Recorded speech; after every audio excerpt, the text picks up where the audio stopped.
Welcome everyone to another episode of Cinematic Realms. I'm your host, John Webster, and with me, returning as a guest after it's been a while. Actually, it doesn't always feel like that because we do Here Be Dragons We together, see one but another quite often. but but Nessie is back here. So, how are you doing today, Nessie? Oh, having a great day. Started off playing some D&D this morning with some friends. Had a great afternoon. Got caught up on got a quick rewatch in on the Phantom Menace. For some reason. Because oh my God, what are we What are we talking about talking today? about today? Oh, could it be this guy? Could it Mr. be? Qui-Gon Jinn. It could. Look at him. I mean, he is like I have felt this way since the Phantom Menace first came out. He really is like the quintessential Jedi. He Um, is.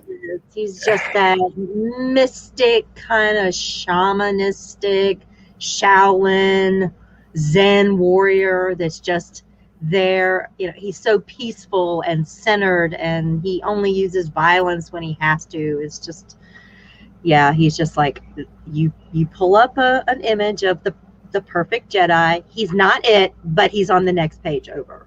He's like what every Jedi wishes they could be. yeah. I want to He's like like he's like your cool Uncle Jedi.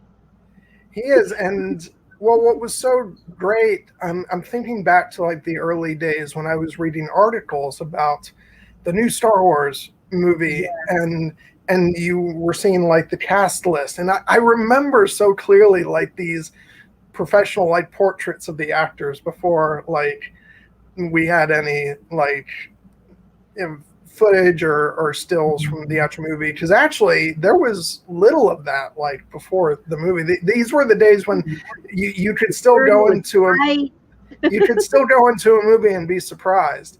But I remember seeing the images and I'm like, Qui-Gon Jinn, who is that? It's like, wait, this is Obi-Wan's mentor? I thought his mentor was Yoda. And it was like this whole thing where they were really changing things up. But I remembered the name Liam Neeson, and I had never seen him before. Really? Yeah. I'm trying to think of how old I was. Let's see. This would have been around like when those pictures were out. So like say 97, 98 maybe. So I was about, I want to say 13 years old. I wasn't like, I loved movies, but I wasn't yet like the cinephile that I am today, where, yeah. And like now Liam Neeson is known for like action movies and all this stuff. But I think back then he was, aside from like, you had Schindler's List, which obviously that young, I don't know that if I had seen it when I was young or not, maybe not. But even if I had, I don't think I would have automatically recognized him as the actor. But I remember I went out in search of stuff of his in like the year or two leading up to Star Wars, and that was, I think the big thing that I saw was the 1998 film Les Miserables, with him and Jeffrey Rush, and that's when that became one of my favorite movies. And then I saw other stuff with him. So by the time the movie came out, I was already like a fan of Liam Neeson, and him being in the Jedi robes and being like the supreme, badass Jedi Knight. I was like, this is incredible. I love this guy. And he was perfect. He's perfect in this role. I mean, I probably started my lifelong crush on Liam way back when he was introduced to me as Rob Roy McGregor. So, I mean, sword fighting, kilts, a love story. I mean, it was like got in my soul right then. And I'm like, oh yeah, this guy's hot. And he can act too. Oh, great. But yeah, and I've been a fan ever since. It's just, and then, to see him in like my favorite franchise ever, I'm like, oh my God, it's going to be in here. It's going to be so good. and I hadn't heard of this character before either. So it was just a joy and a surprise, to get one of the somebody in Obi-Wan's path, the man that trained Obi-Wan, that mentored him for so long, because we were familiar at this point with, we had seen Obi-Wan as, the older mentor mentoring the next generation, and he's gotten, become one. He's got all these like cool Jedi powers even after death, and then to find his, to start interacting with his teacher, and the person that taught him the way. You can kind of see a lot of Qui-Gon's teachings as the foundation of the Skywalker story. It's just, you hear words coming out of Qui-Gon in the Phantom Menace that we heard coming from Master Yoda in the Empire Strikes Back. Be mindful where you are and what you are doing. That was very much the teachings of Qui-Gon, being mindful of the Force and being very centered as a student of the living Force, which is we'll probably get into that later, but that was where he was just very, very present, and at one with his surroundings and all the life force around him. So yeah, it came out. If it came out of Qui-Gon, you probably heard it later in the series, but you didn't know it was him. So. Yeah, I just wanted to take a minute. Let's say hi to everybody. I see Danny McKay. I see Leaf. I see Bell Downs. Our brother Steven Stark, of course. Yeah. That guy. Kate Bertinsky. Hey, Kate. AK. Hey, thanks for stopping by. Yeah. And Jess, Anna, thank you so much, guys, for tuning in. We're gonna have a fun time tonight because it's funny. I was thinking about what I wanted to talk about for this week because I kind of left it open ended last week. I said we'll see, and then I was thinking I'm still on a Star Wars kick, and I've wanted, you and I have talked, I've wanted to do a discussion on the Phantom Menace, actually, but then I thought maybe we can expand this a bit because there's been some more Qui-Gon material that's been out there, and also I knew I wouldn't get an objection from you for devoting a whole stream to Qui-Gon. So. No, not at all. Qui-Gon is my man, and like AK said, it's the voice. He just has that gravitas in his voice, just so mellow. And you just are sucked in, and you're like, whatever you say, man. Yeah. That sounds like a great idea. Unless you're a Toydarian, then, those things don't work on them. Well, I mean, that's the thing. Like, the minute Qui-Gon appears on screen, I don't know if it's a mixture of, like, Liam Neeson's amazing performance, then the way the character sort of appears, but also the fact that we have, as fans, we kind of have such reverence for Obi-Wan Kenobi as a character going back to the original Star Wars. And so, right. The first people we're greeted with in Phantom Menace is Obi-Wan as a very young Padawan, and then you got his master standing next to him. So because of the reverence with which we hold Obi-Wan, we kind of, that immediately transfers over to his master. And I just love that shot, just when they both turn around and take off their hoods. It's so great. Reveal, because you not only you get a new character to fall in love with, you get an old character with a new face. So now the face of Obi-Wan is Ewan McGregor, and it's this young, this youthful. You're like, it's new Obi-Wan. I love him. Let's see what he's going to do. We've had this, Obi-Wan has been mythologized, for so long. And to see him, as at this point, yes, he's young, but he's almost he's almost finished his training, and you see him at like the start of his career, the start of the myth that is to be Obi-Wan Kenobi.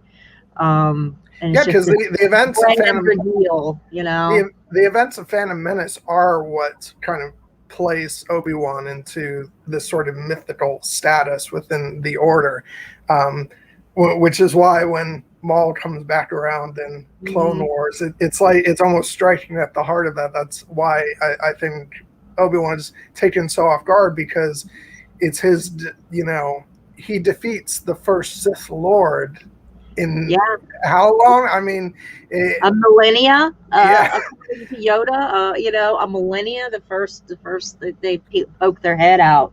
That's a long time to forget something. Yeah. And the Order. And by the same token, and Qui-Gon is the first Jedi in a millennium to have been killed by a Sith Lord.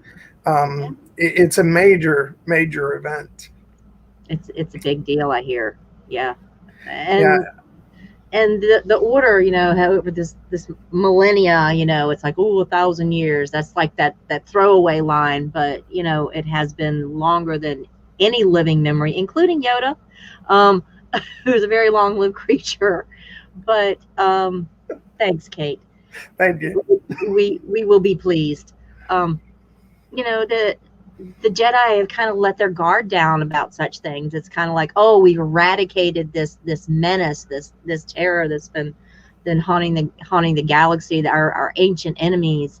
So they're not really, prepared to handle a resurgence of the Sith. They're just like taken really off guard, because they become like a dinosaur or something, like walking through your backyard. Like, what is this? We thought they were all gone.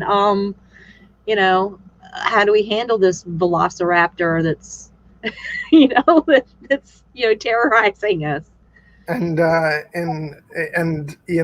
should say that I actually just finished reading the novel Master and Apprentice, which I'd been wanting to get to for a while, and this was the perfect excuse to light a fire under my butt and read it, because there's like, just knowing everything that transpires in that book just adds so much to the discussion about Qui-Gon, and you get like his ideas about the Jedi Council. You can tell from Phantom Menace that he and the Jedi Council are like, don't see eye to eye on stuff. Not see eye to eye. I mean, there's a mutual respect there, but it's the whole agree to disagree between peers. He really just is. I mean, he's classified as a maverick. He kind of goes his own way. He'll, obeys. He listens to the Jedi Council, but if he feels strongly enough about something, and if the Force, which he is so attuned with, is leading him on a different path, or a different, to a different conclusion, then that's what he's going with, and be damned the consequences, because he can live with his conscience that way. He's got a very deep mindful well of responsibility to other living creatures, and that if he feels it's the right thing to do, he's chaotic good. He's gonna do it, and be damned the rules. He'll accept the consequences later, but he's gonna do the right thing in his philosophy.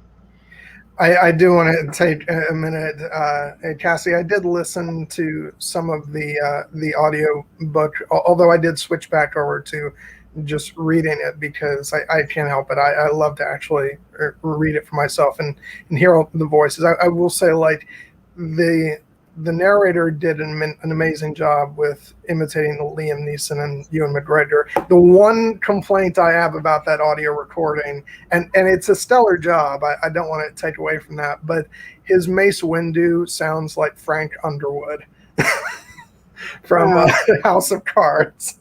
Mace Windu is an ass.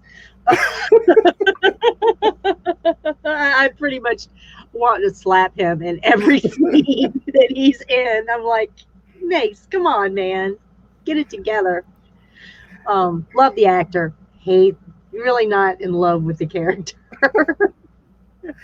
Oh my God, yeah, is not great. Although I think part of the interesting thing about and I don't want to like we can talk about like elements of Master and Apprentice without spoiling too many of the plot details, but it's very interesting that Mace kind of seems on board in that book about the decision, which comes very early on in the book, to invite Qui-Gon onto the council. Spoiler alert, he doesn't go on the council. I don't think that's a big shock to anybody. And then it's Yoda who's actually, you know, has voted against it and is not on board, which we always think of Yoda as being the agreeable one on the council. But. Yeah, to a certain extent, but you're kind of getting a little more on the political Yoda. Yeah. Yoda's kind of a political machine that you really don't get that in, the earlier movies. Earlier, you see him as this, crazy, chaotic wizard living in a swamp who's spouting out this, mindful jargon to his apprentice, who's just trying to figure out what the guy's trying to tell him. You don't get this huge political animal who's balancing the needs of the Jedi Council versus the needs of the Senate versus what's going on in the Chancellor's office against what's going on in the broader galaxy. So we get a whole different side to Yoda in these prequel films as well, that just opens up a whole new light, on the great Yoda. Yeah, I still remember how cool it was when I sat down, I saw this movie in theaters, when we actually get to the Jedi Council scene, and it's like, oh my God, Yoda's right there. Yeah. Oh, look, it's Plo Koon.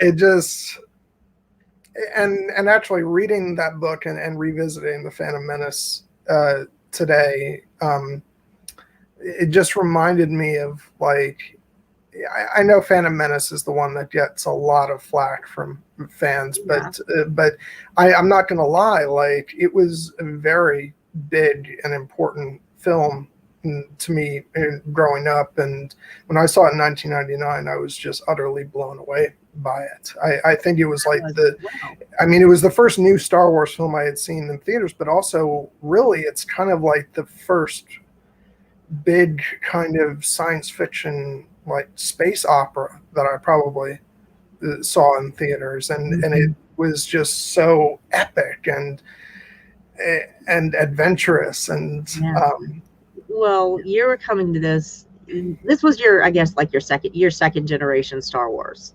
You were coming of age. These were your Star Wars.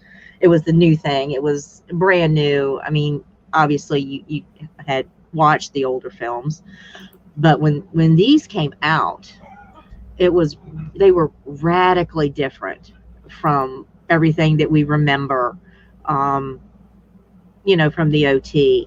And I just remember being absolutely blown away, because I remember how long it would take to make the original films. Like we would wait and wait and wait and wait for years, knowing that it was all because they were shooting these special effects, and they had to be so very exacting, in like they were using models and stop motion and other, at the time, they were cutting edge effects, but it took a long time between films just for that.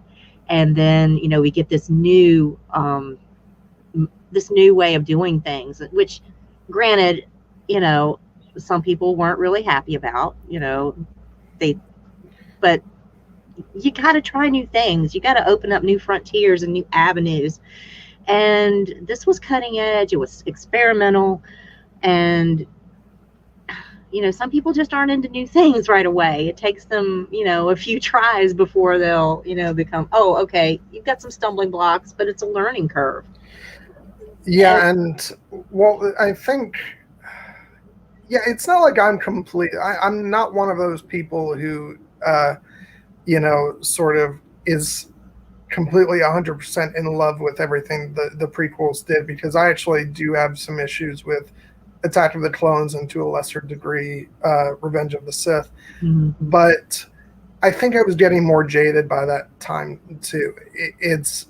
I always try and remember that in 1999 I was like 15 years old, and I wasn't really online or anything. I wasn't, looking at message boards or anything. So I actually had no idea that there was a backlash against this film. I didn't either. I was Like, extremely not online at that time, so I was able to just enjoy things without having somebody, sour grapes it to me. I was like, yeah, whatever. I liked it. Yeah, I remember, like, because I wasn't able to see it until like 3 days into its release.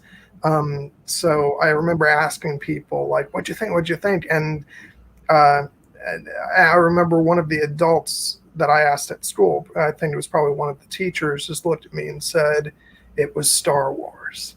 And like, that just made me like so excited and so happy. And when I saw it, I was just entranced. And I remember I was so in love with this movie that, hopefully the statute of limitations has passed. But I managed to get a hold of a bootleg copy of the movie that was like old fashioned, like somebody shot it with a camcorder in the theater.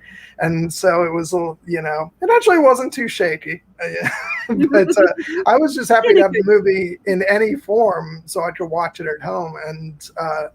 And like, I remember rushing out to buy it at the store, when it actually came out, and we watched it for my birthday party. Like, all my friends loved it. And so I was sort of in this sort of insular, fan environment until Attack of the Clones came out a couple of years later, and I was looking at message boards and stuff, and I was like, wow, people really didn't like the Phantom Menace. No, well, those people are just wrong. Yeah. But yeah, but go ahead. Sorry. Oh, okay. I was able to. The Phantom Menace was the first new Star Wars, that I went to see with my daughter. She was 8 years old, 8 years old. Yeah, and no, she just turned. Yeah, whatever. She was little, but she was the perfect age to be introduced to Star Wars. She immediately became, we had to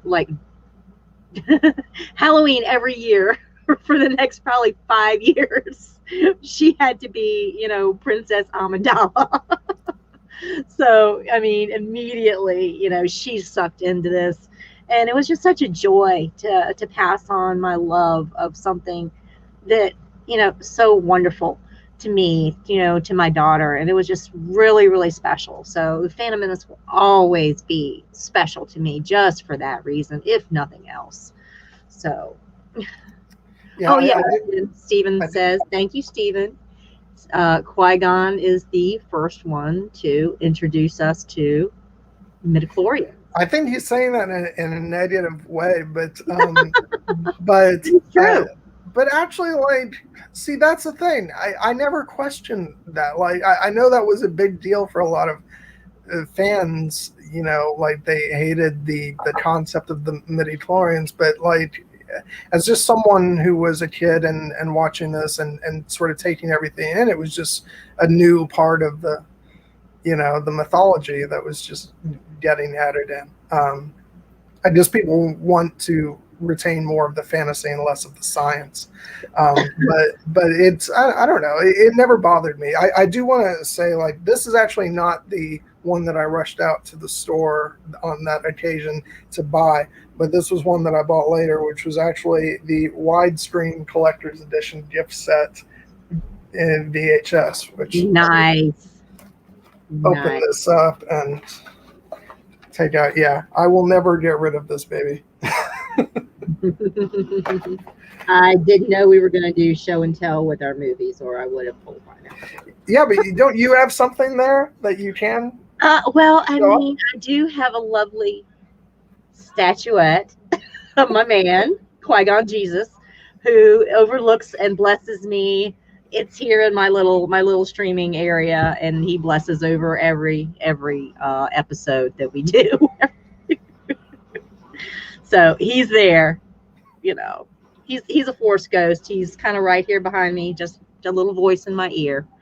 So thank you, Mary. Maester Mary gifted me that last year, as a matter of fact, almost a year ago to the day, which was also when I read Master and Apprentice, and I just loved it from the beginning to the end. And as you were saying, it's almost like foreshadowing and a prequel in a way to the Phantom Menace, because a lot of the same themes are there. A lot of the same issues. Oh yeah, I should have known. Yeah, always. Always. Yeah, I let John have his flash. Okay, I've got mine.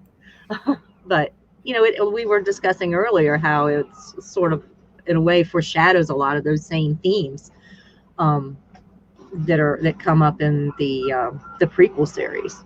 Yeah, because it's dealing with big time with the issue of slavery in the Republic, and how the Jedi aren't really willing to do anything about it. And I found it so interesting that this was like a major thing that came up, before the Phantom Menace. It's like filling in sort of these gaps and realizing the degree to which this would have been on Qui-Gon's mind during the events of the Phantom Menace on Tatooine.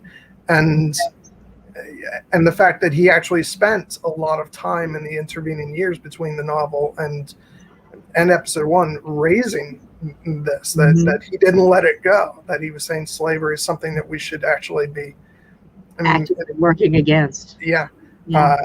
But then when Yoda runs through that list of, like other worlds where they, can't like,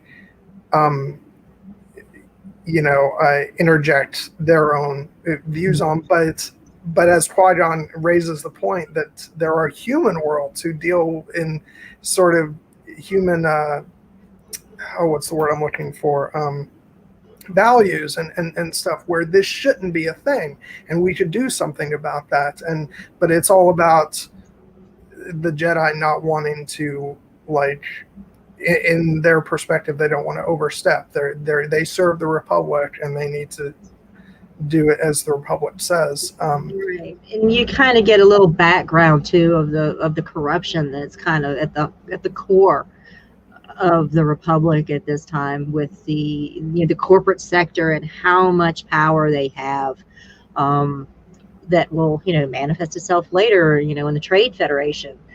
So you have in Master and Apprentice this corporate entity known as Zerka, which has basically been given charter to run this entire planet, that has its own, it has its own leadership monarchy. It has a monarchy that is slowly to be, trying to be phased out, and they're going to have this big contract. But anyway, part of the adventure is, they discover that everything is not on the up and up with this corporation. They're using slave labor in all but name.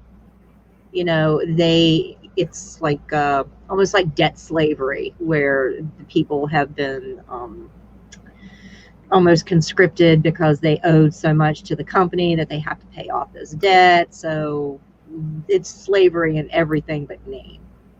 Yeah. Yeah.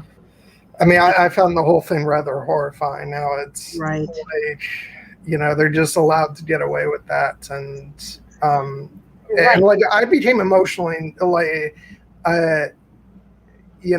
it's funny. Whenever I read a Star Wars book, I'm always like, the first couple chapters when they introduce like new characters, I'm always like, no, just get to the characters I know and love. But you have two characters in that book named Pax, and I think it's Rahara.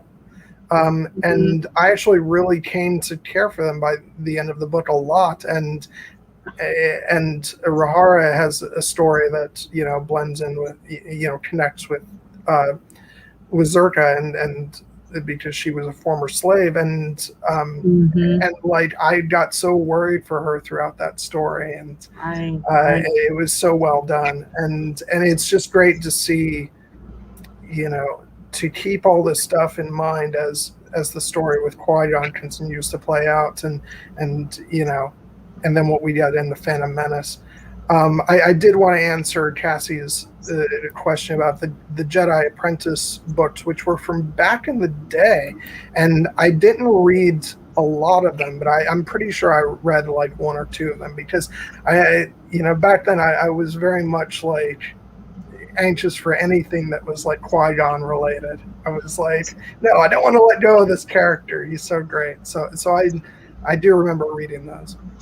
Yeah, and we did get to, he was voiced in was it season 5? In the season 5 of Clone Wars, we got a repeat appearance. In season 3, 3, and yeah. there may or may not be more to come. I'll let you see for yourself as we continue on our streams. But yeah, I've got a couple of pictures of here when they're on the planet Mortis.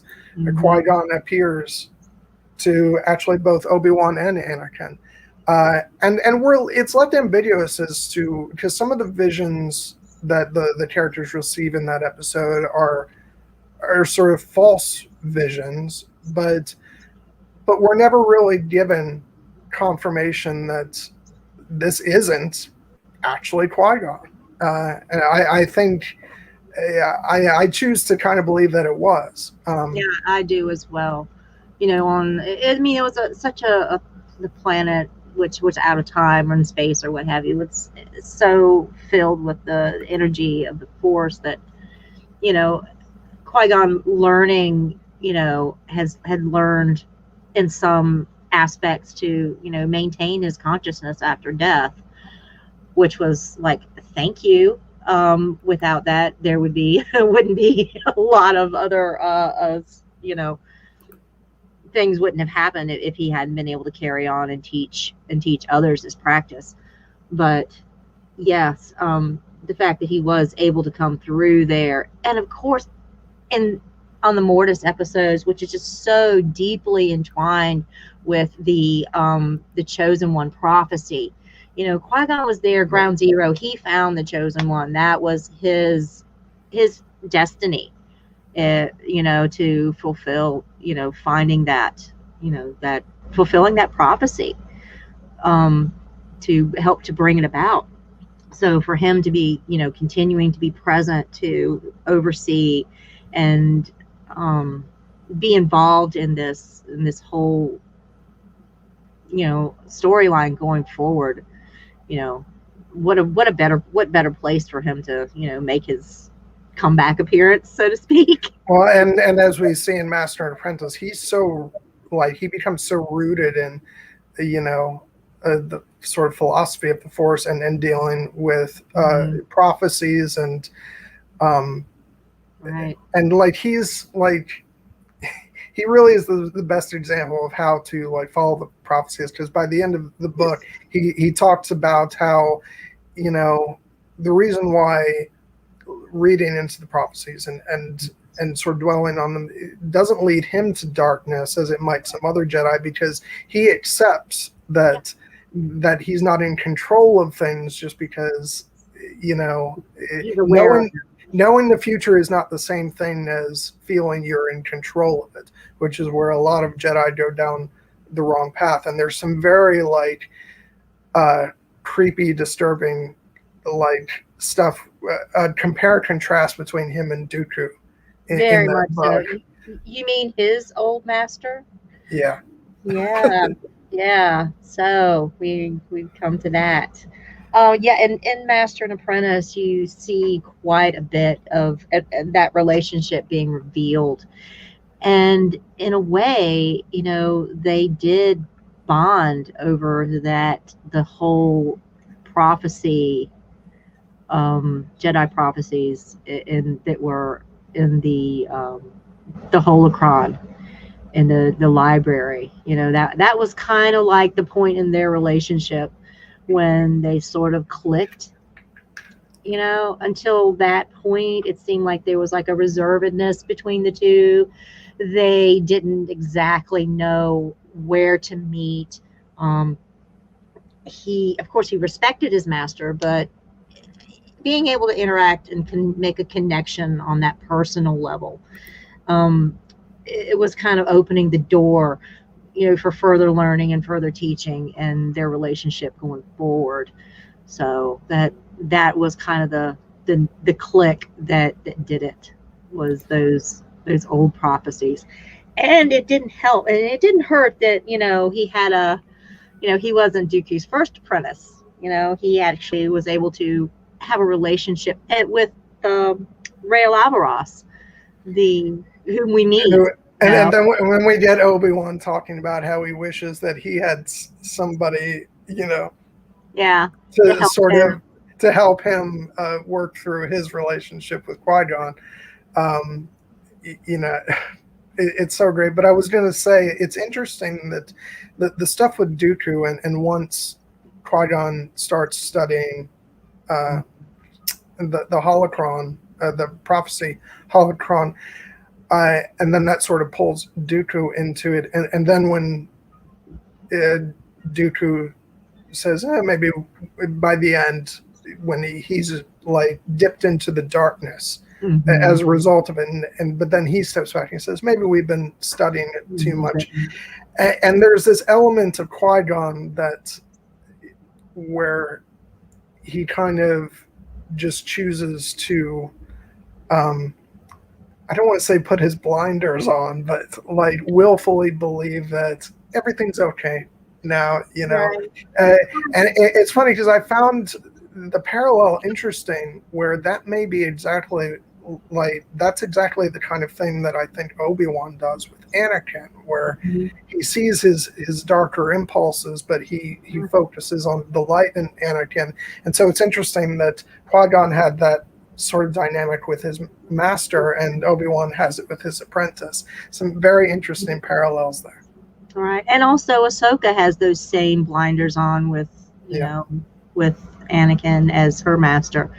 But what we do see between all of these masters and apprentice, even though the Jedi are not supposed to form attachments, they're not supposed to, yet there is this almost built-in attachment system between the master and the apprentice, and they care very much for their apprentices, and vice versa, the apprentice for the master. Oh, that's such a good scene. I love it. Even Dooku was, he developed quite an attachment for Qui-Gon, even to the point where, at one point, I think it was in, let me refresh myself. I want to think it was in Shurapak. I may be wrong. I'm probably wrong. But there was like one episode, one part of their story where, Qui-Gon had become captured, and Dooku released like force lightning against the person that had, taken his Padawan, and that is a very big reveal, of a much darker side, to Dooku than had previously been revealed. Force lightning being very much more related to like Sith force power than to the Jedi force power. So he kind of like slipped a little into the darkness there, but due to his attachment, that he was very upset about his Padawan being harmed. So it is funny. Like reading this, I was very much, because Rael Alvaros was right as he was telling Qui-Gon. It's sort of ridiculous that the Jedi, talk about having no attachments, and yet, as we're talking about, the whole, passing on of teachings is based upon this master and apprentice dynamic, where you spend all these years with somebody. How are you not supposed to care for them and love them?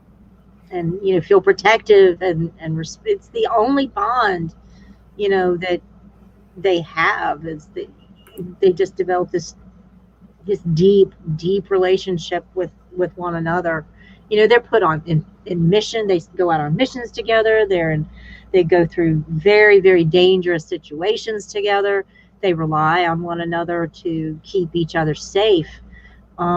There's and to for us in order to expect that there will be no attachment formed is completely ridiculous. Like, I don't think they understand.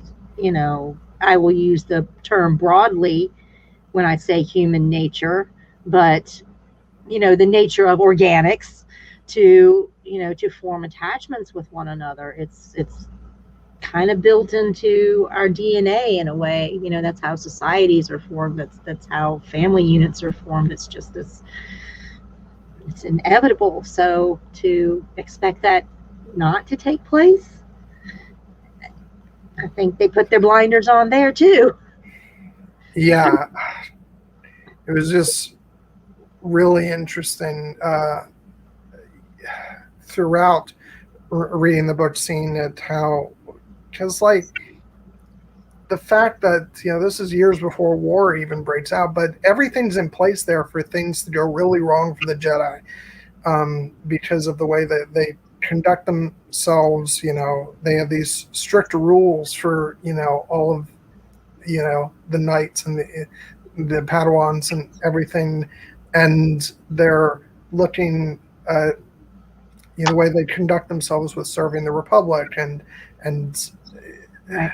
it's like, and Qui-Gon is the one who says, I need to be, by the end of that story, I need to be on a different path. I need to be open to the living force, and which makes him like the perfect Jedi to come across, Anakin and Phantom Menace. And he really is the one that's, I'm sort of repeating myself at this point, but he does become the sort of perfect embodiment of what a Jedi Knight should be in this story. And it's interesting that the other members of the Jedi Council are there, from this point of the Phantom Menace on, are so caught up in future events, trying to figure out what the Sith want, what their plans are, what they're doing. They're not being mindful of the present, of what's actually going on, right under their very noses. So they're kind of, in a way, they get caught up in this prophecy themselves, and in the very aspects that are being warned against, to not to be aware of them, but not like actively involve yourself in bringing them to pass.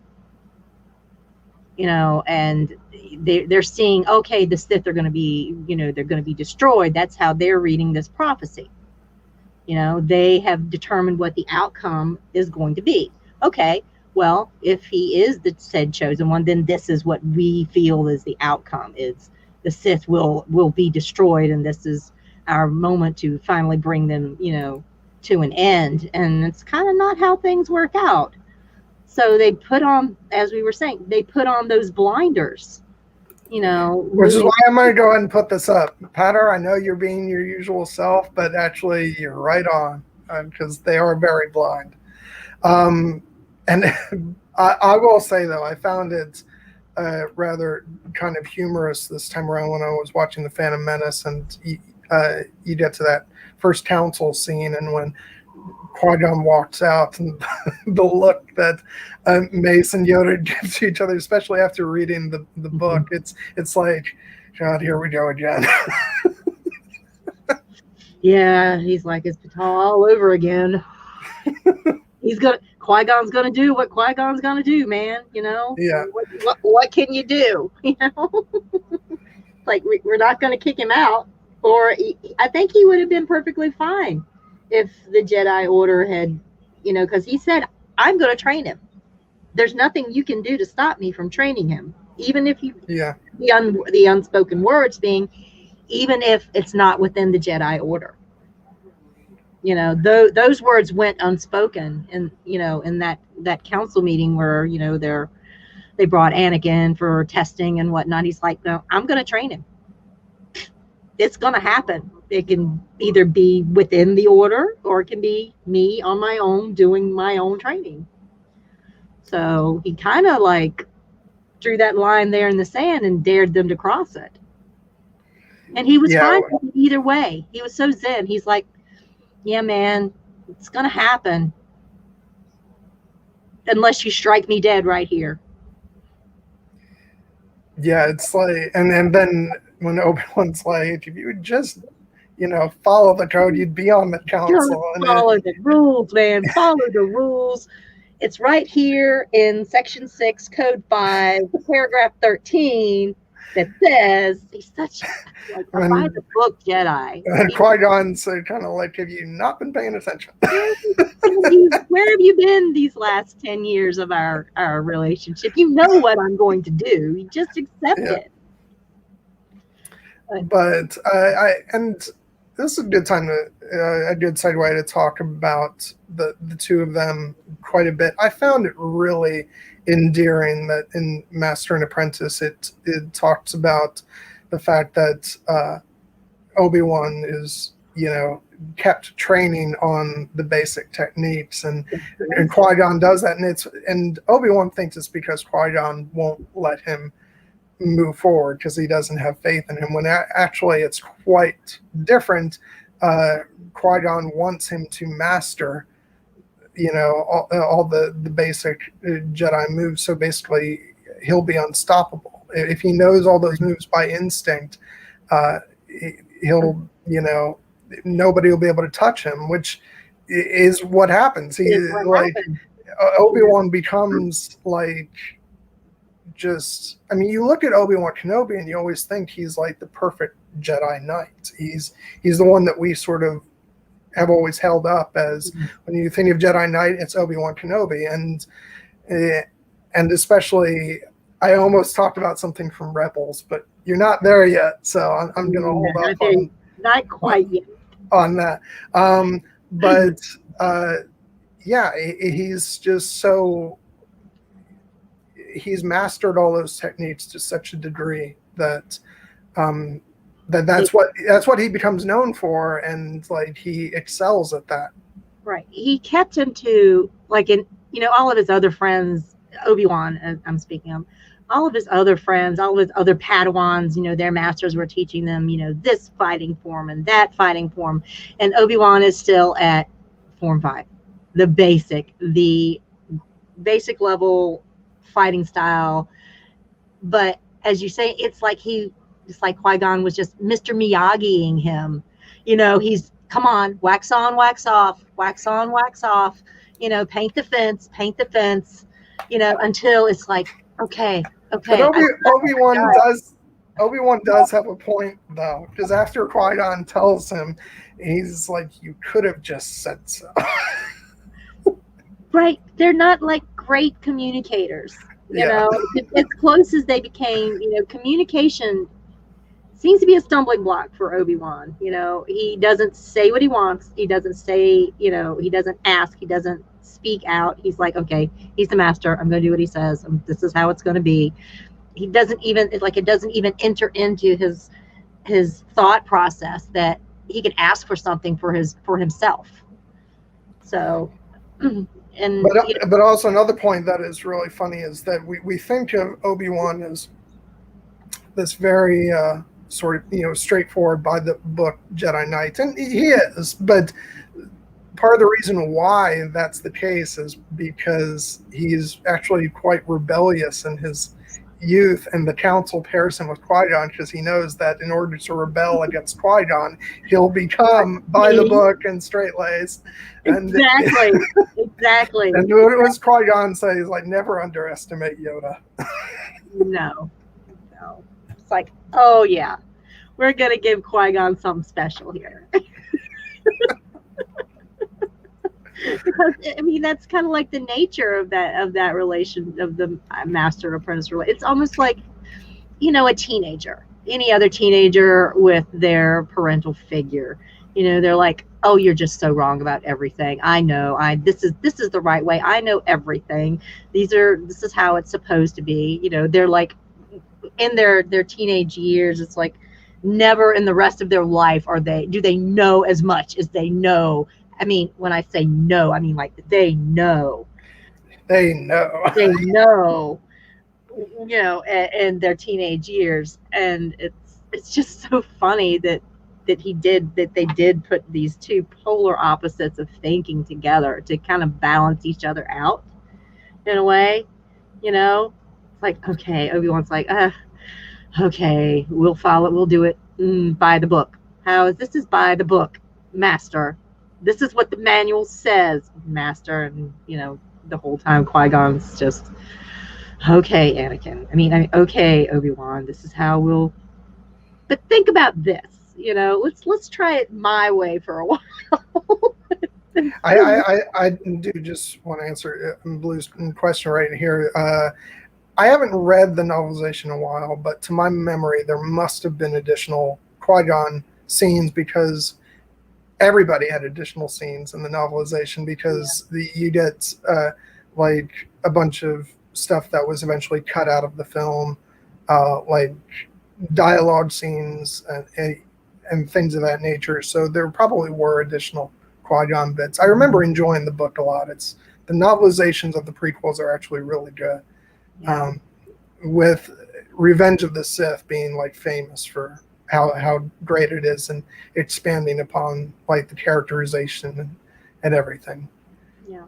Although I will say, like, as great as that Revenge of the Sith novelization is, it's also I think firmly placed in the Legends category now, because I'd actually love for them to do an alternate novelization of Revenge of the Sith that sort of incorporates, Ahsoka and all the stuff from Clone Wars, because not that you'd have to throw all that stuff in, because Ahsoka is off on doing her side of things, which I won't say with Nessie on the stream because we've yet to get there. But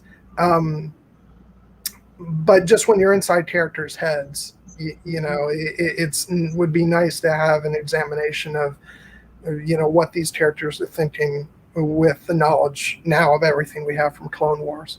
Yeah, Anakin should be thinking about Ahsoka. She should be on his mind. She should be on Obi-Wan's mind. She's part of the story. A big part of the story. And we should have got her on film too. Just saying. Should have got something. Oh, I can't wait for you guys to get to the final season of Clone Wars. You're gonna get there soon. Gonna have a ball. What else was I going to? I got distracted thinking about Clone Wars now. Well, I would have liked to have seen in the novel, in the Phantom Menace novelization. I haven't read it myself, but I would hope that there would be maybe more scenes between Anakin and Qui-Gon, because they did have time to spend together. They did have some time together, and he was able to impart some of his knowledge onto him. But I would have liked for him to have had more interaction with him. I do remember that there was definitely more stuff with Anakin and his mother on Tatooine. I think the book even opens up with a scene between them, so we get stuff before the other characters get to Tatooine. So novelizations are definitely worth reading, definitely. And I remember I was reading the Attack of the Clones novelization while I was on vacation. I remember that because I was actually on a cruise ship. I remember that because I was reading and somebody came up to me and they're like, "Can you believe Jar Jar pretty much screws over the whole galaxy?" Yeah. Yeah.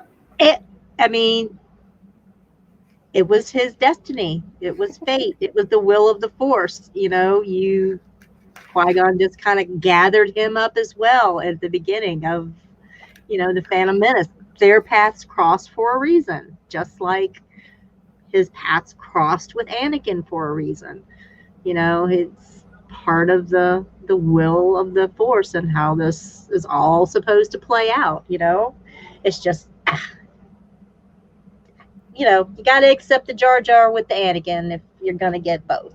So if we're gonna get the story, you got to accept it all. Yeah, but no, and also it is interesting just what we've been talking about, thinking about how in Master Apprentice Qui-Gon sees the value in people that they come across. You have Pax and Rahara and Master and Apprentice, and it's the same with Jar Jar. He doesn't really, they could have gotten through without him, saying no, let's save Jar Jar from this mess he's in, and they didn't really need him to navigate them. I think they probably could have. They probably could have managed well enough, but he recognizes the value in these different beings and people, and so yeah, and which is a lesson that I think Obi-Wan kind of has to learn throughout the Phantom Menace, because you get that line of his, why do I suspect we've picked up another pathetic life form? And it's like, Obi-Wan, you still got a ways to go. Yeah, you still got a ways to go. Still got a little learning to do. Yeah. But, yeah, Darth Banks. God, I'm always reminded you all really, really hate poor Jar Jar. I love Jar Jar. I have to. He's kind of grown on me a little bit. The more I watch, the more I think about it, and the more I realize, hey, this is all. Even this bumbling oaf, has his part to play in the larger scheme of things.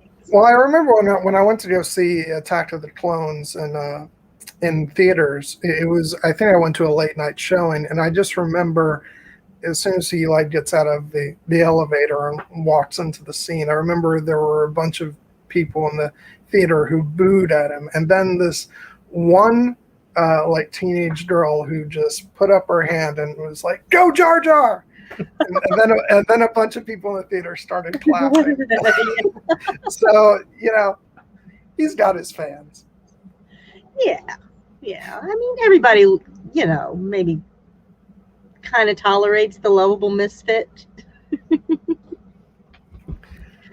So, well, we've been going now for about an hour, John. It's so for the mid-roll. All right, let's do it. Once again, I have no idea what's coming up next week, everyone. Because I'm just kind of, right now, I'm just flying by the seat of my pants. I'll come up with something. And a couple of things on the horizon, though. I know in an upcoming episode I'll be doing a discussion on the movie Stardust, which I'm hoping to rope Erin in for soon. She said she wants to do it. We just haven't nailed down a date yet. And then I've also talked to AK, who is here in the chat, about doing Star Trek First Contact. And Danny, if you're still here, I know you had expressed interest as well. So maybe we can, the three of us can do something with that. We just have to figure out when to do it. And so I got that stuff coming up, and probably some other stuff. But I'll let you guys know what's going on next week. What about you, Nessie? Are you working on anything right now? I too am flying by the seat of my pants right now. Just because things in the real world are just so chaotic right now with things that are going on in my personal life. Kind of taking a step back from my channel, but things will settle down soon, and I'll be back to making content again, and hopefully we'll get some new episodes out there soon. I've still got to finish out the Legends of Avalon series, and then get back to some Magical Menagerie. We've kind of had to put BTP on the back burner for, reasons that, don't need to be brought out. But that'll be hopefully back on track, in a few months. So we'll see. I think, well, you and I are both in the position, I think, where we already do Here Be Dragons, almost every week. And I think it's been really easy for both of us to put a bit too much on our plate. And so we both kind of learned that taking our time is just fine. Yeah, I've been fortunate that since I relaunched last week, that it just so happened that my workload for these couple of weeks is rather light. So I've been able to I'm doing a couple episodes in a row, but in the future I may decide to, take certain weeks off and stuff. Which the whole thing is you want to have fun doing this stuff. It doesn't need to become overwhelming to the point where you're not having fun. You're not having fun. Yeah, it's so. And I think we're going to be doing something with both of us. Will be on Here Be Dragons tomorrow, right? Yes. Yeah. Yes, we are. We're both going to be on tomorrow, and we're going to be talking about Loki. First 3 episodes of Loki, which I've actually been really enjoying. So I'm looking forward to talking about it. And I've kind of decided that I'm going to finally spare all you guys the rest of my MCU baggage, and we can just talk about the show that we're actually discussing. Because like I said, I have been having a lot of fun with it, especially this last episode was was just completely different from what the other episodes were. So it really caught me off guard, and with how much I don't want to say with how much fun it was, because the other 2 episodes have been a lot of fun, but it was wacky in all the right ways. It just kind of cranked everything up a few more notches. Yeah. So we'll talk about that tomorrow. Yeah, absolutely. I'm trying to think about if there's anything else. Are you recording with anybody, or have you got any upcoming or recently? Yeah, I'm not going to be recording with somebody, but I have already recorded with Dan, Voice of Geekdom. And if you go on his channel, you can already see him and I talking about, in a short little segment, about the new Lord of the Rings anime that they're going to be making. So go check that out. And then he and I also had a separate conversation, which I think he's releasing soon, which is all about comparing differences between the Lord of the Rings book and films, which, I know a little something about, just a little. I've heard. So look for that soon. If anybody has the link for his channel, and can throw it up in the chat for anybody who doesn't have that, definitely subscribe to his channel if you are at all interested in anything Tolkien, because he's got it covered. I think that's about it for now as far as stuff coming up. If any of you guys are watching The Bad Batch, which is, of course, other Star Wars material, be sure to go ahead and check out the streams that I've done with Lady Triple and her husband, Brian. We did an episode where we covered the first 2 episodes, and then just last week we covered the next 6 episodes, I think. So go ahead and watch that. That show's great. It's just a wonderful follow-up to Clone Wars. So I've been loving that show.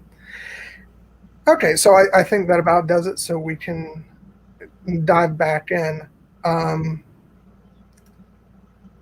don't know, where do you want to leap off from here? Can we just talk about how amazing of a performance Liam Neeson gives us as Qui-Gon? Because I cannot imagine another actor fulfilling that role. He's forever my Qui-Gon. Um, even though they may have had different voice actors or whatever in other things, he's forever Qui-Gon to me. And he's yeah, he just brings that, like I was saying earlier, he just brings that gravitas, that semi just even there, look at the look he has. He's just like looking off into the into the horizon, and has that mystical quality about him. He just embodies that. He embraces that.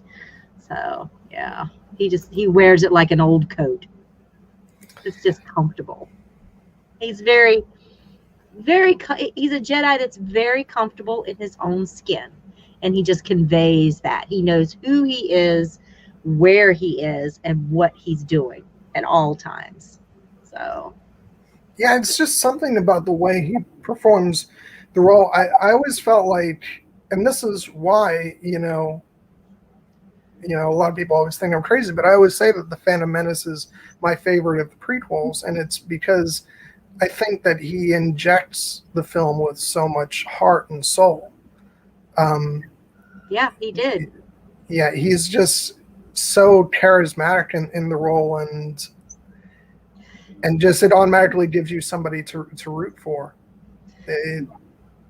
And he knew, the actor knew, that this is Qui-Gon's time in the sun. Okay, he knows that he's only going to be in the films anyway, in the Phantom Menace, and so that kind of took off a little bit of the fetters, so to speak, because he wasn't worried about being called up for the next movie, or being cast again, or making sure that his role was secure, or what have you. So that just kind of let a little bit of the restraint off that an actor might in a franchise series might have, to just kind of go with it.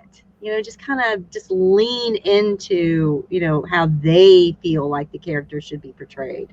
So he really did. He really just leaned into this role as this this mystic Jedi with all this wisdom and rebelliousness and avant-garde that he has. So I think that it helped that he was able to not worry about what anybody else thought about how he played the role. Yes, yes, Potter. He did have a very unique set of skills.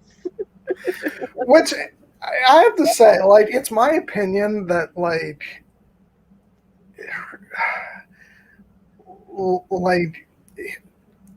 really the reason why so many of his films have been successful, like especially like his action films over the past like 10 years or whatever, it's because you had an entire generation of like young people who grew up on Qui-Gon Jinn, He wanted more. Yeah, exactly. And a lot of the roles that he played were very, sort of before he became like the action hero, starting with Taken and all these other films, is he was doing a lot of mentor roles too. I mean, he filled that role, with a more villainous streak in Batman Begins, and also Kingdom of Heaven. He was very much the teacher, the one guiding the main character of those films, and it's just I love it because it just continued on. Like I said, I just think that fans of Star Wars really just wanted to see this hero that they had known keep doing that thing, which is why, like, I think I just saw the other day a quote of his where he's like, I'm still, doing action movies, taking note of, how old he is by this point, because this movie was 20 years ago, over 20 years ago. Which is crazy to me. It's hard to believe.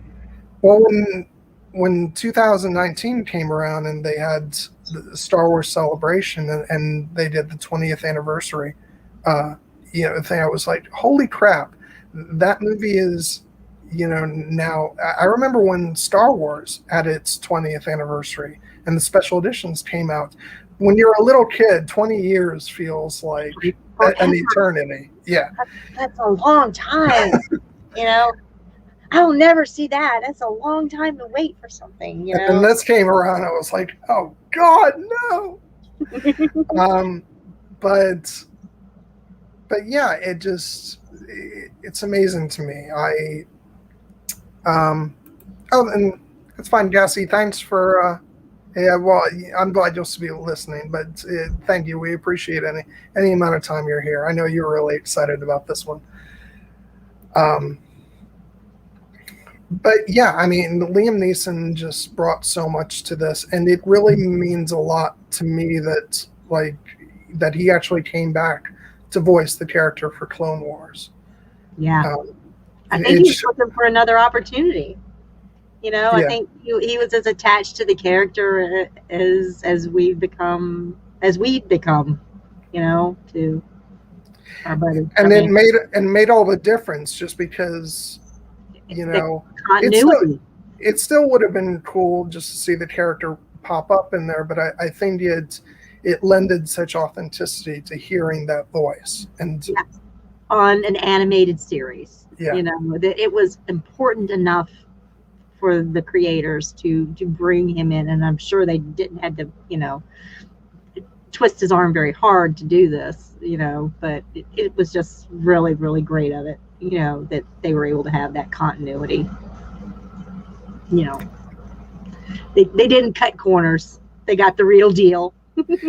Which I have to say, he's denying any knowledge of it so far, but he's showing up in the Obi-Wan show, right? I pray. I'm almost. Come on, even if it's just the voice.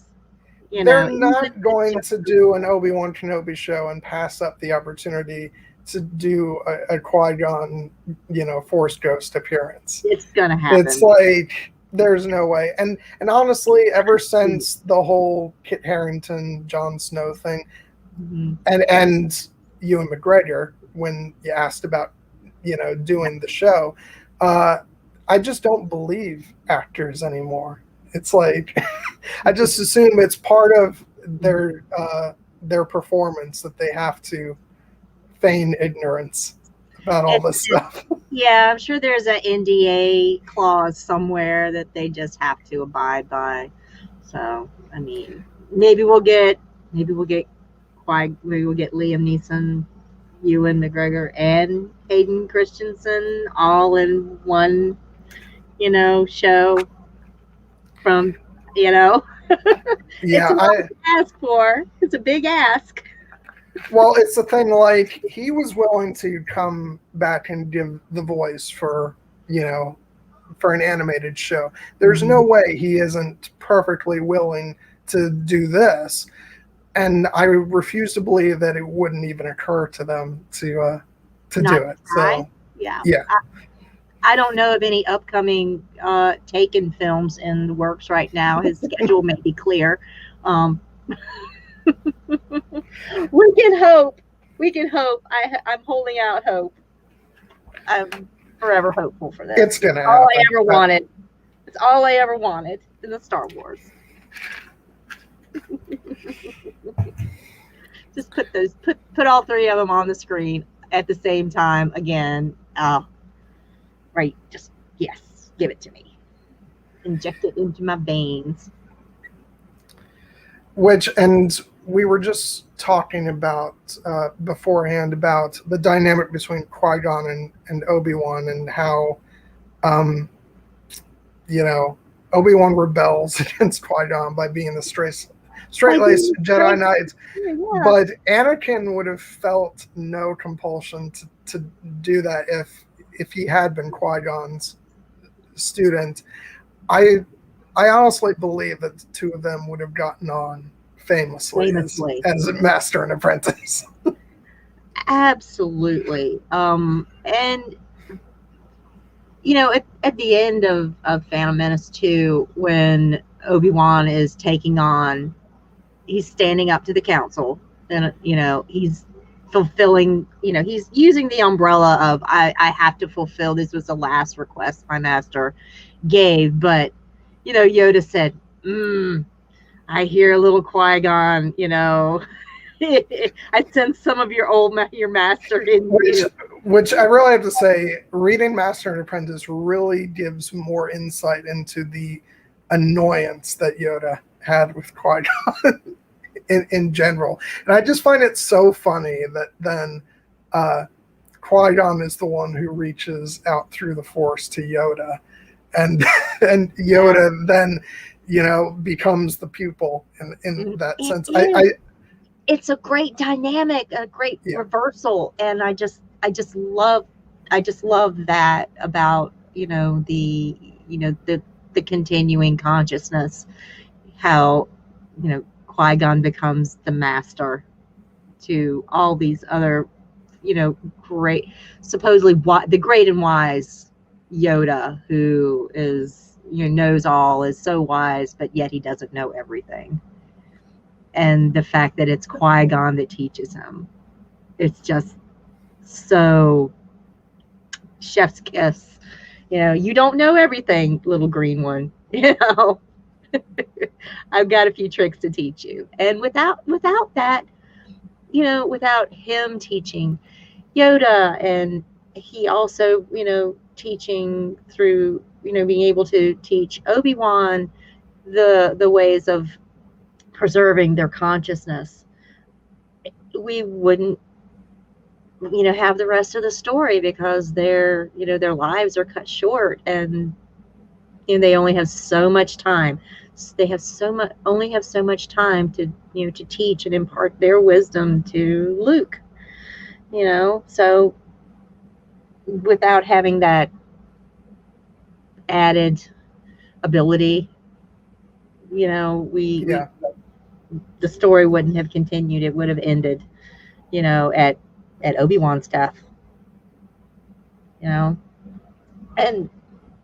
But it's interesting that the Jedi, through really becoming selfless in that way, for them becoming one with the Force, and they're able to, by giving up everything that is them, they are able to retain something that is themselves.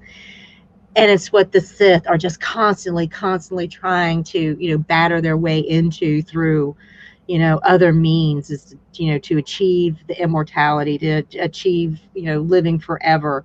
But they do it by trying to cling on to the flesh, to cling on to their physical existence. But it's only through giving up everything of themselves that the Jedi are able to achieve it. I just think that's really powerful. Yeah, absolutely. As many problems as I have with Rise of Skywalker, and they are numerous. Maybe we'll talk about that another day.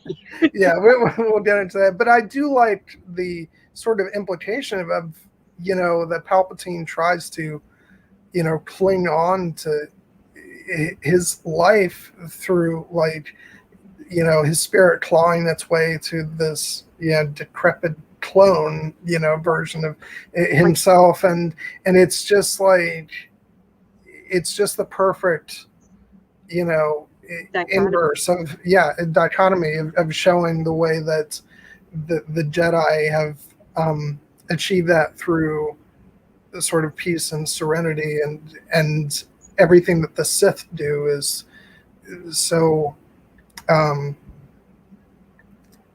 I can't think of what word I was going to say, but just clinging to something unnatural. And yes, it's the whole. I mean, Yoda explained it best. Luminous beings are we, not this crude matter, and that's what the Sith just cling to. They cling and claw by any means necessary to just maintain that physical presence. No matter how decrepit or disgusting their body that they inhabit may become, it's just that mode of decay, that decay that they cling to, that darkness and decay that they try to hold on to with through their power by any means necessary mentality that, just it would never occur to them. It would never occur to them that they must give all of that up, all of that, to give up and oh, what's the word? Just relax in a way. Just stop resisting and just let go, which is, that's Qui-Gon's way. It's just let go, be one with the Force. That's the teachings that he's always imparted, to all of his students, is you have to let go. Just let go. Yeah. I didn't want to bring up this question, Cassie. So if a living Jedi can reach Force Ghosts, can Force Ghosts communicate with one another when not summoned or coalescing around a living Jedi? What do you think, Nessie? Well, when they become part of the living Force, they are at one with everything, and every other life force that is, I feel like they are communing within the Force itself at that time. They're not really, they don't have to coalesce around a living Jedi when they're one with one another as being part of the Force itself. They are all one. I think the real question here is, do all the Force Ghosts have a private Slack channel? Can they slip into one another's DMs, you're saying? Yeah. I don't think it's actually necessary. They're able to communicate, perfectly and completely with one another. And that's just me. That's my thought. I don't know if there's any canon reference out there, or semi-canon or legendary or what have you thoughts on this, but it's my thought that if you're at one with the universe and you're at one with the other, the Jedi that have gone before you are already kind of communing cosmically, if you would. Quantum entanglement allows it. It's like I'm just picturing it, metaphysical DM between Yoda and Mace Windu, and Mace is like, I cannot believe Qui-Gon was the one to be able to reach back through the Force and teach us all how to do this. It's like he is so living for this, not literally, but and Qui-Gon just over there, just all zen, whatnot, not even having to say, I told you so. I don't have to say I told you so, because you already know. So, I mean, yeah, and then we get the final scene in The Rise of Skywalker, where they have all of the Jedi from the past that are able to that's the thing, as I've already said, I have plenty of issues with Rise of Skywalker, but especially the fact that, and that's what I'm talking about, Neeson is game to come back for everything, even to do, part of the Jedi voiceover for the end of Rise of Skywalker. But when you hear him, because that scene is really good, whatever you think of the rest of the film, it's a great scene. And the way when Qui-Gon says, we stand behind you, Rey, and it just, I felt the weight of that, and it's just it chills. Yeah, it's like, Qui-Gon's there, man, everything's gonna be okay. Yeah. It's like, my man is back.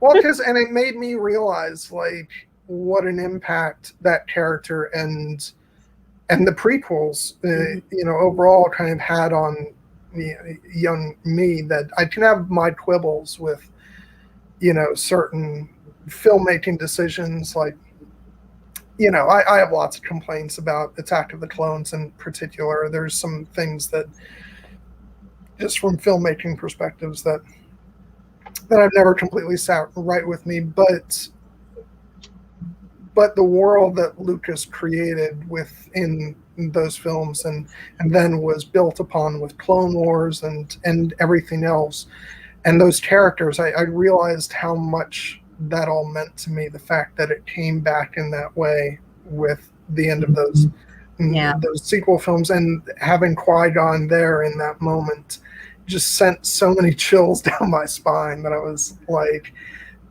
yeah, it's been a long road, and it meant so much. Right. And of all of the former Jedi, I mean, he really should have been there for for Yeah. the balancing act, so to speak, the final balancing act. And yeah, I was glad that he was a part of it. You Well, know. and also the fact that the other part of that I absolutely loved was that you had Liam Neeson as Qui-Gon, and and all these other Jedi, and then you had Ashley Eckstein as Ahsoka mixed in there too. So it was like, yeah, Yeah. and I'm actually really happy that. And sorry, everybody, this is kind of veering off topic, but whenever Ahsoka comes into the conversation, Well, you I'm just can't gonna, talk about Qui-Gon and not bring up Ahsoka because I'm just he gonna is use very much a product of Qui-Gon. and I think somebody was, I think it was Cassie was saying it would have been great to see Qui-Gon and Ahsoka interact.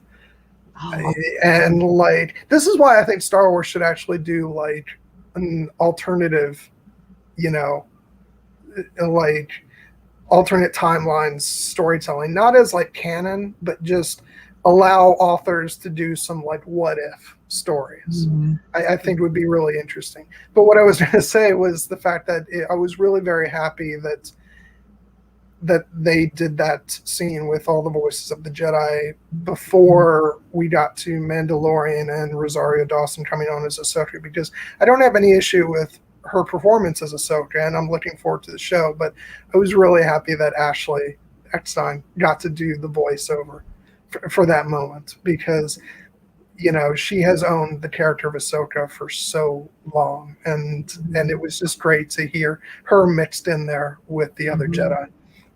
Yeah. But okay, so that's my divergence into Ahsoka mania for the episode. Yeah, I've just begun reading the Ahsoka novelization, so I haven't gotten very far into it, but I'm hoping, I have hope that maybe she'll hear a still voice in the back of her mind somewhere with this, this very dignified, giving her some voices of wisdom.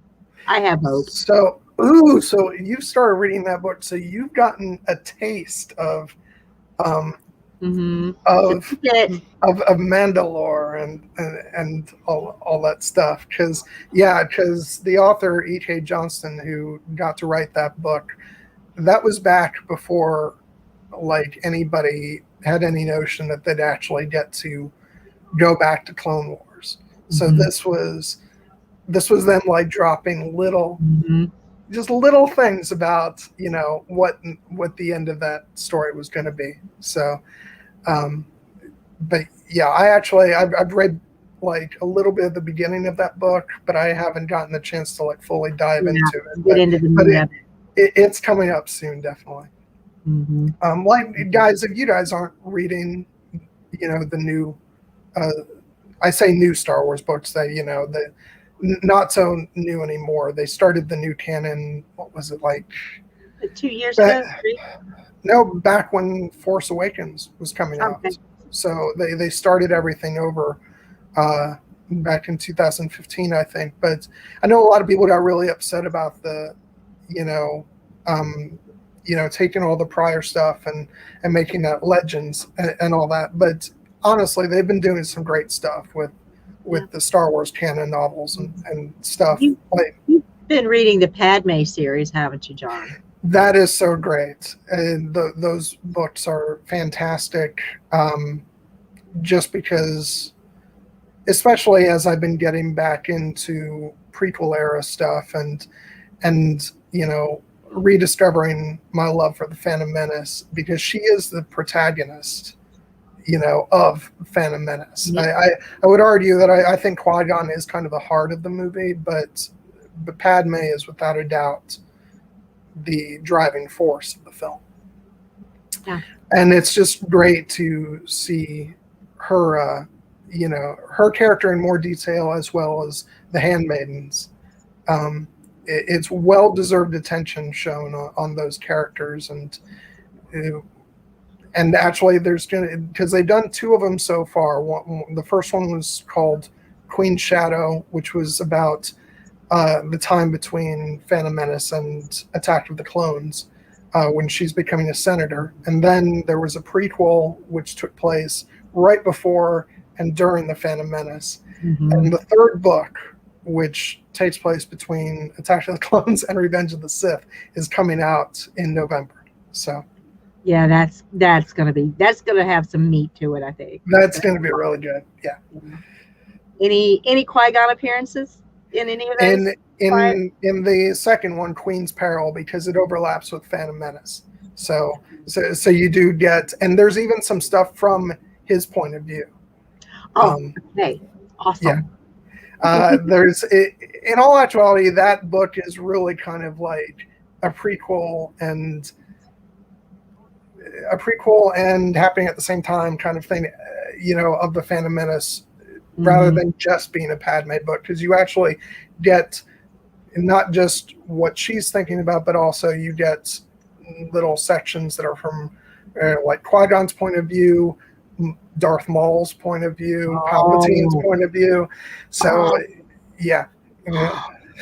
Yes. So anybody who is especially fans of Phantom Menace, like, need to check out that book in particular, and I recommend all 3. It just made. Yeah. But yeah, I am so looking forward to that third book coming out, just because that takes place during the Clone Wars. So it's like, we'll see how much overlap there is, right? Yeah, because I so love the more fiction we get from that period, the better, because I really feel like what the Clone Wars series did was just enriched the prequel era so much. And with all due respect to Hayden Christensen, and I hope he does a really good job in as Vader and Kenobi, but just what they did with Anakin's character in Clone Wars just really just did wonders for the whole era. It really did. It just so much more meaning to everything. And Ahsoka. Rex and Cody. Yeah, exactly. Echo. Rex. Yeah. All the clones. Oh, Echo. But 5s. Yeah. Oh my God. This is not a stream about the Domino Squad, but man, there really could be. But yeah. Okay, so we're in the last half hour of the stream. I figure we have to do a section of this stream that is all about just immersing ourselves in the Duel of the Fates, because that is such a huge big when that music started up. I watched it this afternoon right before the stream, and then when that Williams score just started up, when those blast doors open and Maul is standing there, and the music just leads right into it, and I was like, oh yeah, this is come to mama. Well, it's so brilliant because they get two punctuating moments with the music, because they start off the theme with just an instrumental version of it, with just dun dun dun dun, but then when the double-bladed lightsaber comes out, that's when the chorus kicks in, and it's like, oh shit! Yeah. Oh, so good. It is probably my favorite score of the entire series, bar none. Just bye, AK. Thanks for watching. And it's it just sends chills down your spine, because this is so, especially after. We have to remember, this was the first Star Wars movie after the original trilogy, and in the original trilogy, we never got anything like this. No. This was okay, we have all the resources at our disposal. We can deliver the ultimate, the This is Jedi Sith Williams lightsaber fight. took the gloves off for this one. He's like, okay, cracked his knuckles. He's like, all right, guys, we're gonna do this. Let's give him something. And just, I just can't explain it. I have no words. It's just, it sucks you in. It just lifts you up. You're at the edge of your seat the entire time. You've got this battlefront going on outside with the Gungan force. You've got the battle inside with, Padme's trying to get to the throne room.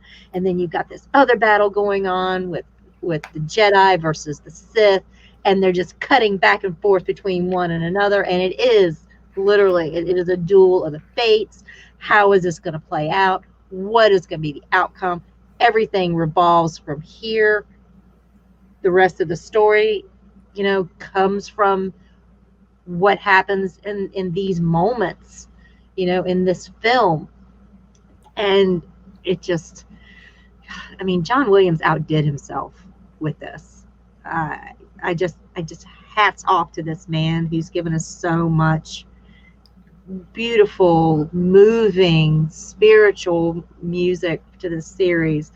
And for them to just come in with this grand, dramatic theme, it's just so good. Now, John, you usually rant about music, but yeah, well, it's funny because a couple of years ago they released remastered versions of all the Star Wars soundtracks, and I bought the Phantom Menace, especially because that soundtrack, I play the soundtrack over and over when this film came out, and this was early in my soundtrack collecting days.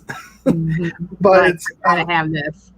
Yeah, but the remastered edition that I got, like, everything is so crystal clear, and you play Duel of the Fates, and it's just like, it's absolutely incredible. It's got this awesome power that just overwhelms you. It's funny how much of a nerd I was with music, and still am, but but I remember when I was in my music appreciation class in the 9th grade, I think the teacher had us, all the students, like, bring in music that they actually wanted to play. And for a lot of people, it would actually be modern music and stuff. And of course, I had to be the ultimate nerd bringing in soundtrack music because that was, my thing. And so I remember I brought in Duel of the Fates and just having everybody listen through this intense choral, masterpiece. And I don't know if everybody was as into it as I was, but it was very exciting. Yeah. But I remember we did something very similar in 3rd grade. I'm dating myself, but we did something very similar to that in 3rd grade, and somebody brought in the Force theme from Star Wars, from A New Hope, and I was like, oh yeah. And this was before I saw the movie. I heard the soundtrack before I saw the movie, so I was actually introduced to Star Wars through the music of John Williams, and that just was like, I loved it. I thought it was just so haunting and beautiful. And, I remember going back to my mom afterwards and saying, hey, Mom, I want to see this Star Wars thing. And she was like, okay, when it comes to town, we'll see it. So that kind of was my introduction to it as well. So, yeah, John Williams hooked me. I have to say it. I admit. Yeah, the guy's an absolute genius. And, and really that whole soundtrack is just masterful. I mean, that's the thing, like, Star Wars movies nowadays are so commonplace, but it's just, going back to when this was the first new Star Wars film, and it had been like 16 years, it was just so powerful to be getting this new, the new John Williams soundtrack, this new adventure in this galaxy with all these new, toys at their disposal. And just there was nothing like it. But I did want to say, like, the title of the piece, of course, is Duel of the Fates, and I think it's really interesting because Dave Filoni actually talked about this in one of the, I think it was actually in one of the behind-the-scenes documentaries on The Mandalorian, and he was talking about the fact that, you know, what's going on with this fight is that the fate, you know, alluded to in the title is the fate of Anakin, and Yes. and that's what this battle, this duel is all about. It's Anakin's fate, and because things could have gone very differently if you say Qui-Gon had survived this duel. And that's a theme through the, like you were saying, through this entire movie is fate and destiny. You know, when Qui-Gon is talking to Shmi about Anakin, you know, and how they're having that conversation when he's taking him to, you know, off planet, and he's like, you know, she's talking to Anakin, and he's like, it's my destiny, my fate, if you will. It's my destiny to stay here, but you know, it's your destiny is elsewhere. So it's fate and destiny and prophecy, and everything is all, you know, a theme in this movie. And just to have it, you know, come to a head, so to speak, with this brilliant immersive musical score at, like, the, you know, the turning point. This is the turning point for a lot of characters. That fight scene is a turning point. It's a turning point for Obi-Wan, you know, very much so. It affects his character arc and his journey going forward, you know, in the rest of his story. I got such chills in that in the epilogue to Master and Apprentice when, you know, following in his master's footsteps, and he says, "I choose to believe in Anakin," and it really, that kind of informs their, you know, his relationship with Anakin throughout, you know, the rest of the story. And you especially see that in the Clone Wars, where he pours all of his faith into Anakin. That's why he never doubts him, because he's bringing with him, you know, the faith that Qui-Gon had, and choosing to have that himself, and to bring that to bear with his, you know, with his teaching of Anakin, and the fact that he never really loses that faith until the last, when he's faced with Anakin as an enemy and he has no choice. And it's so heartbreaking, because then we get that moment in Revenge of the Sith, you know, "You were my brother, Anakin. I loved you," you know, and he so believed in him, and that just comes from Qui-Gon and his absolute, you know, faith and belief. Right. You know, Qui-Gon having faith in Anakin is also kind of a reflection of Qui-Gon having faith in Obi-Wan as well. You know, in Master and Apprentice, that's one thing that they're kind of finding with one another, is they're finding that rapport. They're learning to trust one another, and you know, their relationship, you know, carries forward in a positive way after you know, after the you know, the final scenes of the book. They go forward in a positive way, and by, you know, Revenge of the Sith, and, you know, Obi-Wan is left questioning not only, you know, Anakin, but also his own decision, his own faith in himself. Like, how, you know, if Anakin is not the chosen one, if he does this, and he's becoming this monster, what does that say about him? You know, if Qui-Gon could have been so wrong about Anakin, was he wrong about Obi-Wan as well?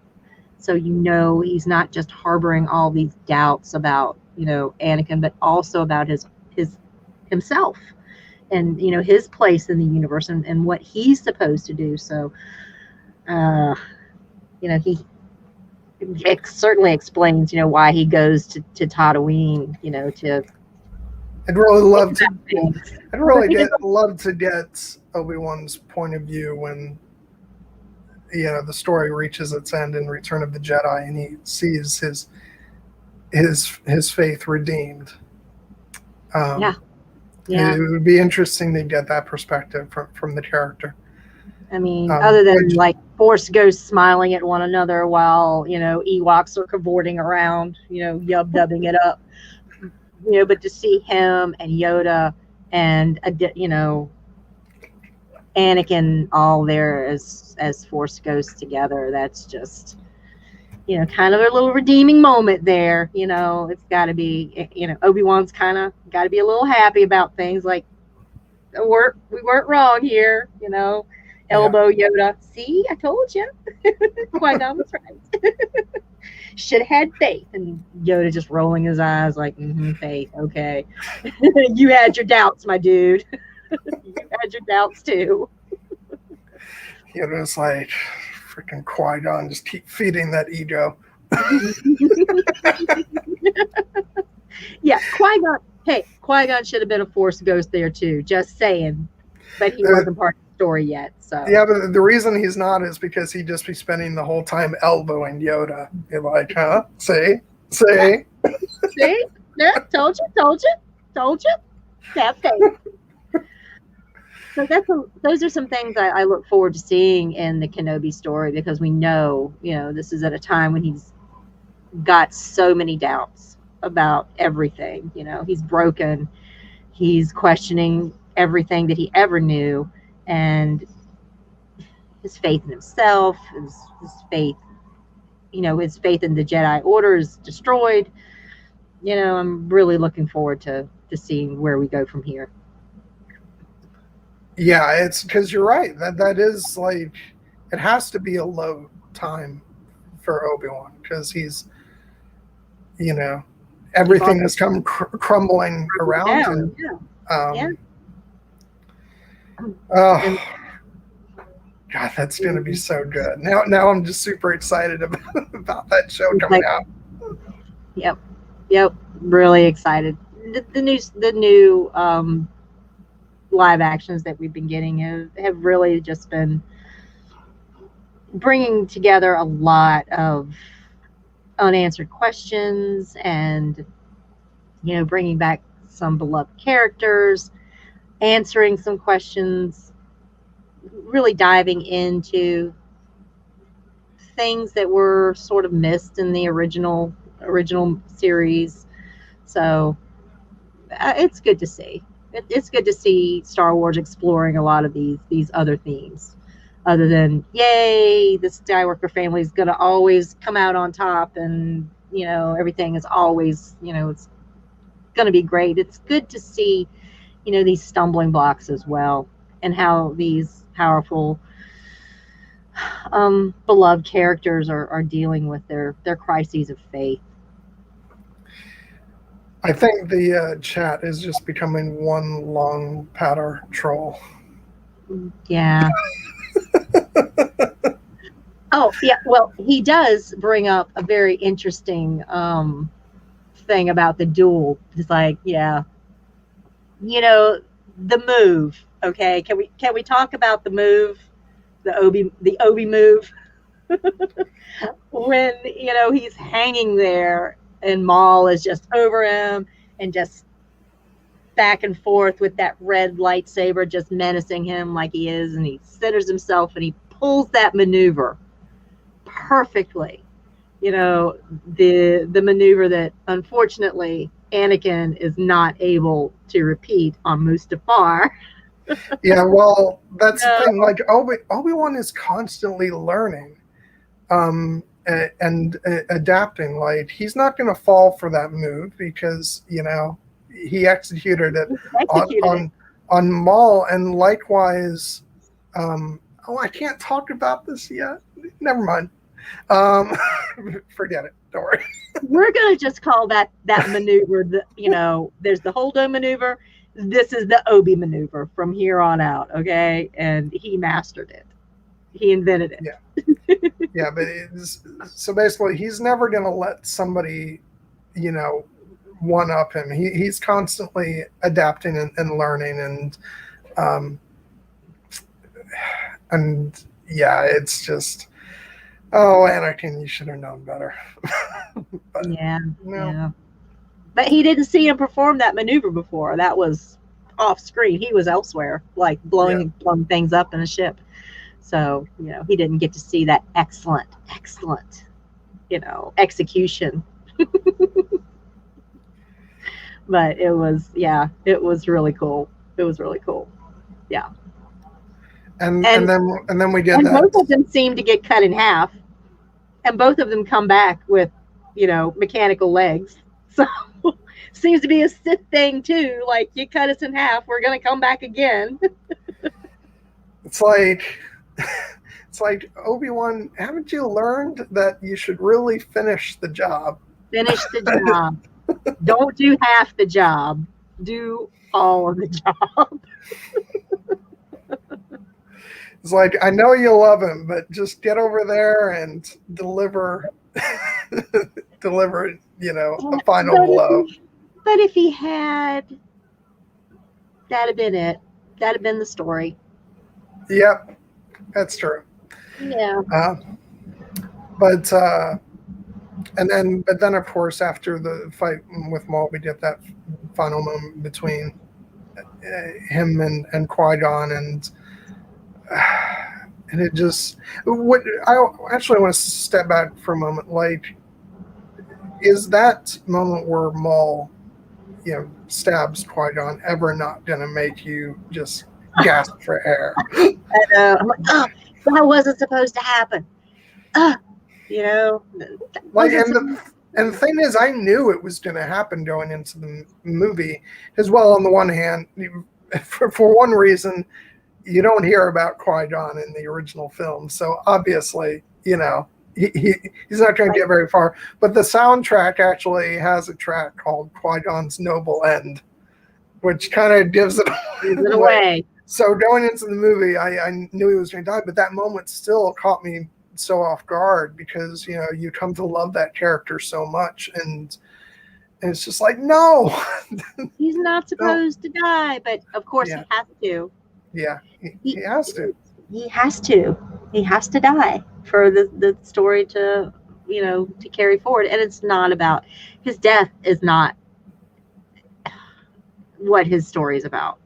It's his life, his teachings, and what he's able to pass on. It's not about his death.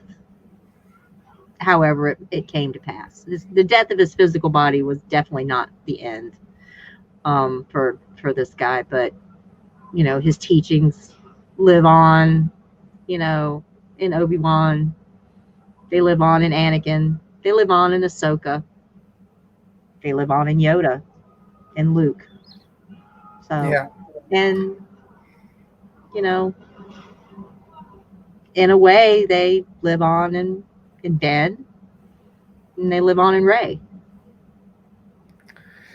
He's never gone. I know. He's just a Force voice away.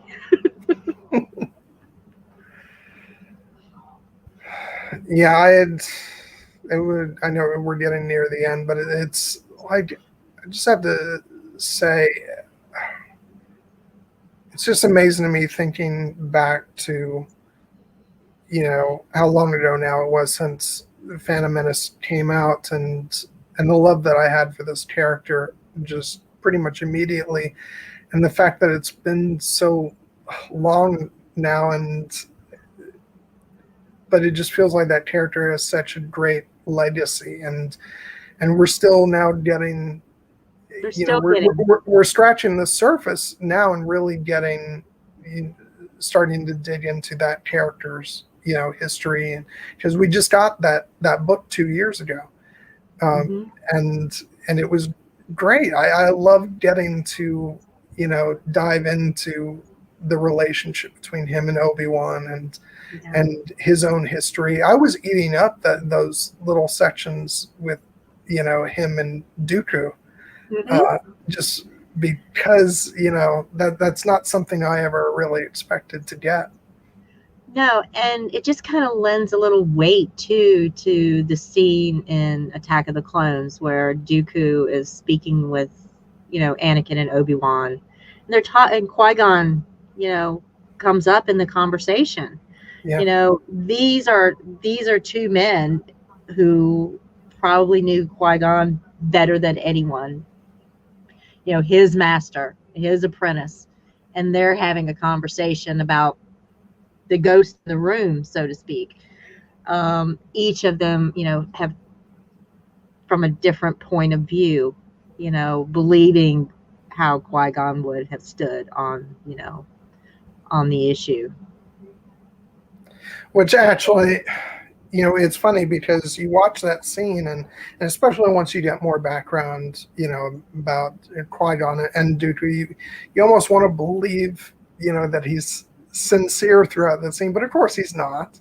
It's all about deceiving Obi-Wan and trying to, sway him over and all that. And especially that was especially apparent reading this book that, he was succumbing to the dark side, maybe even sooner than I thought he had been. There were seeds. There were seeds there, and by the end of the novel, you see that there are definitely, the seeds of darkness within Dooku. So, yeah, Count Serrano. God, I'm just really eager to dig into even more and more of like his story as well. Yeah, like I want, which I haven't. I'm probably going to go ahead and, because they did release like a script book for that, but it is primarily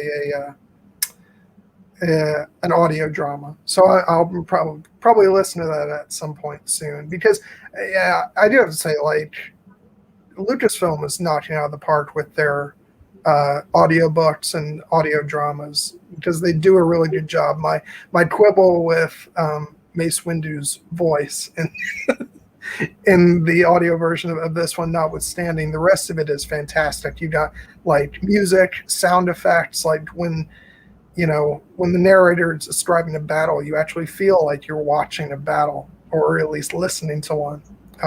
So like, if people feel like they don't have the time to actually devote to sitting down and reading these books, I say give the audio books a shot, because they're a great way to enjoy these stories.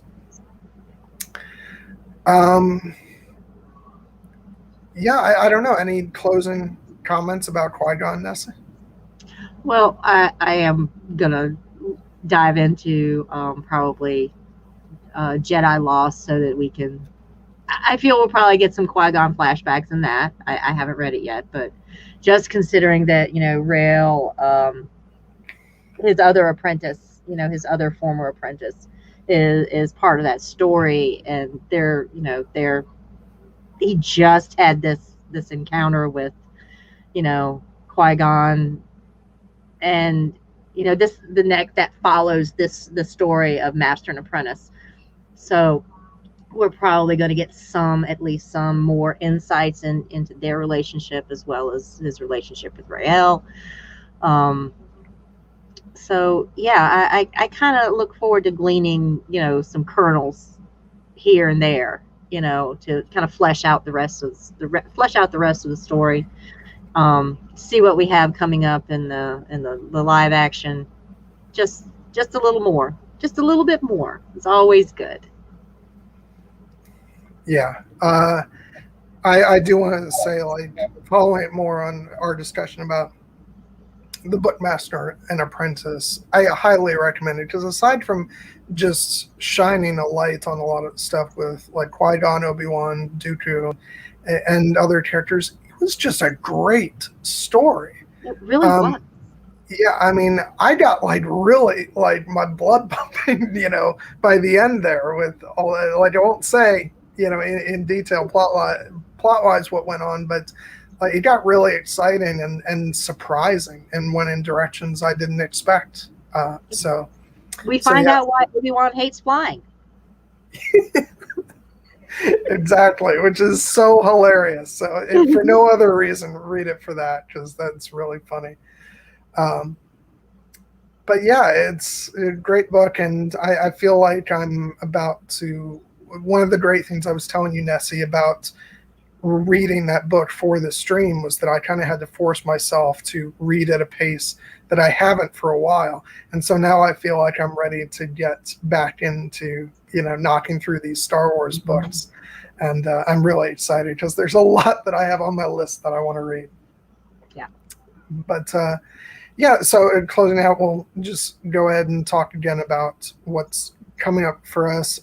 In the coming weeks, I'll be doing a stream on Stardust with my lovely friend Aaron, and also coming up will be a stream on Star Trek First Contact with AK, and hopefully Danny, if I don't know if you're still here or not, but open invitation to join us. I'll get in touch with you soon, see if we can make that work, because I know, because I think you said you were interested in doing that. And then on Here Be Dragons tomorrow, we're going to be talking about Loki, the first 3 episodes, which I am actually enthusiastic about. So yep, got a lot to talk about tomorrow. That's going to be great. So that should be fun. And yeah, and so what about you, Nessie? Well, like I said, I'm flying by the seat of my pants right now, taking a step back. I will, continuing to be on Here Be Dragons every other week, occasionally showing up here or there, as time and energy allows. And after this hiatus, we'll get back into it. So, yeah. Yeah, and just another reminder, everyone, you can see me guesting on Voice of Geekdom. There's a video up right now with me talking with Dan about the upcoming Lord of the Rings anime, and then soon there will be another video up with him and I talking about the differences between the Lord of the Rings films and the books. So be sure to look for that. And like I said, I told you guys the stuff that I'm thinking about in the coming weeks on the show, but I don't actually know for sure what I'm going to be doing next week. But I will let you guys know as soon as possible. I'll throw something up on Twitter. So yeah, you guys will be the first to know whenever something new is coming out. Yeah, exactly. Anyway, thank you guys all for tuning in.